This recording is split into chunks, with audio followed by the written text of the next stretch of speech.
තෙරුවන් සරණයි සියලු දෙනාටම. අද අප්‍රේල් 1 වෙනිදා.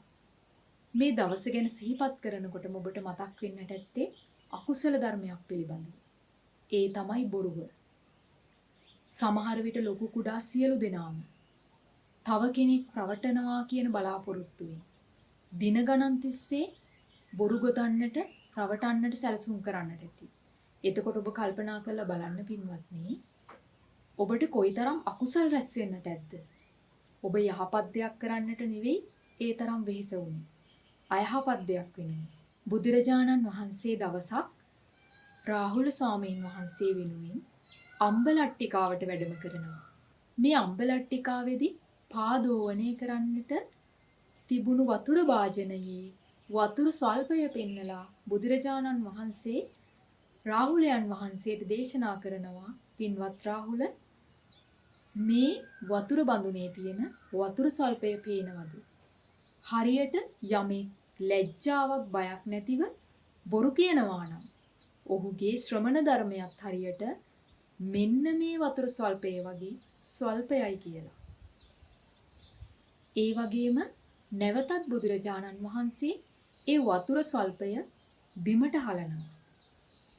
ඒ ඉවත් කර වතුර ටිකක් පෙන්නලා බුදුරජාණන් වහන්සේ දේශනා කරනවා, රාහුලය, යම් කෙනෙක් බොරුවක් ලැජ්ජා බය නැතිව කියනවා නම් හරියට මෙන්න මේ වතුර ස්වල්පය අහකට දැමුවා වගේ, ඔහුගේ ශ්‍රමණ ධර්මයක් අහක දැමූ දෙයක් වගේ, පසෙකට විසිකර දැමූ දෙයක් වගේ කියලා. නැවතත් බුදුරජාණන් වහන්සේ ඒ වතුර භාජනය මුණින් අතට හරවලා දේශනා කරනවා, පින්වත් රාහුල, යම් කෙනෙක් ලැජ්ජා බය නැතිව බොරු කියනවා නම් හරියට මෙන්න මේ කලය අනිත් පැත්ත හැරෙව්වාම හිස් වගේ, ඔහුගේ ශ්‍රමණ ධර්මයක් හිස් වූ එකක්, කිසිවක් නැති එකක්. එතකොට මේ පින්වතුන්ට පැහැදිලි ඇති මේ බොරුව කියන ධර්මය බුද්ධ ආදී උතුමන් වහන්සේලා ලාමක අකුසල ධර්මයක් විදියට සඳහන් කළ බව. දිවි හිමියෙන් බොරු නොකියන්නට අදිෂ්ඨාන කරගන්න පුළුවන් නම් පින්වත්නි, ඔබට කවදාවත් අයහපතක් වෙන්නේ නැහැ. යම් කිසි කෙනෙක්ට දැන බොරු කියන්නට පින්වත්නි ලැජ්ජාවක් නැත්නම් අන්න ඒ කෙනාට නොකල හැකි පාපයක් නැති බව බුදුරජාණන් වහන්සේ දේශනා කරනවා. විහිළුවටවත් බොරුවක් නොකියමි කියලා හික්මෙන්නට බුදුරජාණන් වහන්සේ රාහුල කුමාරයන්ට අවවාද අනුශාසනා කරනවා. ඒකං ධම්මං අතීතස්ස මුසාවාදිස්ස ජන්තුනෝ විපින්න පරලෝකස්ස නත්ති පාපං අකාරියං.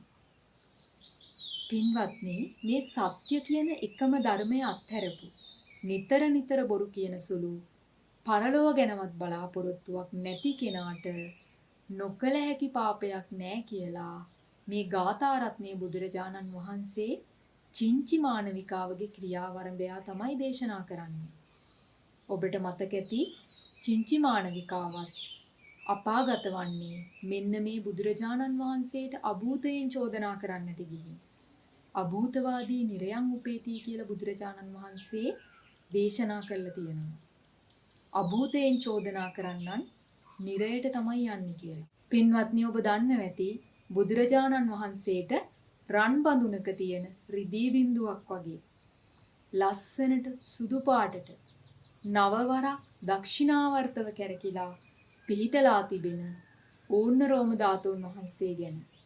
මේ ඌර්ණරෝම ධාතුන් වහන්සේ දෙතිස් මහා පුරුෂ ලක්ෂණයක් විදියට පිහිටා තිබෙන්නට හේතු වෙලා තියෙන්නේ බෝධිසත්වයන් වහන්සේ නමක් විදියට මේ දීර්ඝ සංසාරේ පුරන් එනකොට සත්‍යවාදී වීමේ පුණ්‍ය විපාකය නිසා කියලයි දීඝනිකායේ ලක්කන සූත්‍රයේ සඳහන් වෙන්නේ. බොරු කීම කැතමය, ගැරන්ටි කුණටත් නොසමය කියලා තමයි පැරණන් සඳහන් කරලා තියෙන්නේ. මේ බොරු කීම පින්වත්නි ගැරන්ටි කුණකටත් සමාන කරලා නැහැ. ඒ කියන්නේ ඒ තරම් පිළිකුල් දෙයක්. ගැරන්ටි කුණකටවත් සම කරන්නට බැරි තරමේ පිළිකුල් ලාමක කුසලයක් විදියට තමයි මේ බොරුව සඳහන් වෙන්නේ. රාජ්‍ය සැපතටත් වඩා උතුම් දෙයක් තමයි පින්වත්නි සත්‍යවාදී වීම, සත්‍ය පැවසීම. සත්‍ය හරිම මිහිරි. මොකද පින්වත්නි, සත්‍ය කියන දේ හැමදාම ජය ගන්නවා. බොරුව කියන දේ පින්වත්නි වැඩි කල අවශ්‍ය නැහැ කියලා සඳහන් වෙනවා බොරුවට. මේ මනුෂ්‍ය සම්පත්තිය, දේව සම්පත්තිය, නිර්වාණ සම්පත්තිය කියන තුනම ලබන්නට හේතු වෙන දෙයක් තමයි සත්‍යවාදී වීම කියන්නේ. මේ සම්පatti තුනම නොලැබෙන්නට හේතු වෙනවා ඔබ මේ අකුසල ධර්මයේ නිතරම යෙදුණොත්. ඔබ බොරු කිව්වොත් ඔබට සත්‍ය කියන්නටත් අමතක වෙන තරමට, සත්‍ය කියලා දෙයක් මේ ලෝකයේ තිබෙනවාද කියලාවත් අමතක වෙන තරමට ඔබ බොරුවට ඇබ්බැහි වුණොත් පින්වත්නි ඔබට යහපතක් වෙන්නේ නැහැ කියන එක මතක තියාගන්න. පින්වත්නි බොරු කිව්වම ලැබෙන ආදීනව පිළිබඳ කල්පනා කරලා බලන්න පුළුවන් ඔබට. බොරු කිව්වම පින්වත්නි කවුරුත් ඔබ විශ්වාස කරන්නේ නැහැ. ඔබ දැක්ක ගමන් සමහර විට මේ එන්නේ බොරුකාරයෙක් කියලා කියන්නටත් පුළුවන්. සමහර විට ඔබේ කන් දෙකටත් ඒ වචනේ ඇහිලත් ඇති. එතකොට ඔබට සතුටක්ද දැනෙන්නේ වේදනාවක්ද? මේ බොරුකාරයෙක් කිව්වම ඔබේ හෘද සාක්ෂියට එකඟව බොරුවක් පින්වත්නි කොයිතරම් මිහිරි කළා කිව්වත් ඔබේ හෘද සාක්ෂියට එකඟව නම් කවදාවත් ඔබට සතුටු වෙන්නට බෑ. ඔබ සිල්වතෙක් කියලා. මොකද පින්වත්නි මේ උතුම් පැවිදි ජීවිතයේ පවා නොවටිනා එකක් වීමට හේතු වෙනවා. කොයිතරම් ඔබ ගුණවන්ත වුණත් මේ බොරුව කියන ලාමක අකුසලයේ ඔබ නිතර නිතර සිදු කරනවා නම් මේ බොරු කීමේ විපාක විදියට තමයි ඔබ දැකලා ඇති මුඛ පිළිකායෙම හැදුණු අය. කටේ තුවාලයෙම වනවීම ඕනෑතරම් දැකලා ඇති. තිරිසන් සත්තුන්ගේ පවා දැකලා ඇති. එතකොට ඔබ අභූත චෝදනාවලට ලක් වෙලා ඇති. පිරිස් ඉදිරියේ නිന്ദා ගැරහුම් ලබන්නට මේ බොරුව හේතුවක් වෙන්න පුළුවන්. ලැබුණු වටිනා මනුෂ්‍ය ජීවිතය අකුසල ධර්මයන්ට නාස්ති කරන්නට එපා.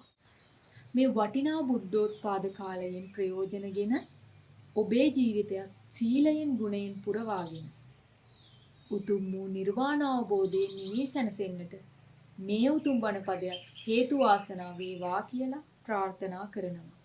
තෙරුවන් සරණයි පින්වත් ඔබ සැමට.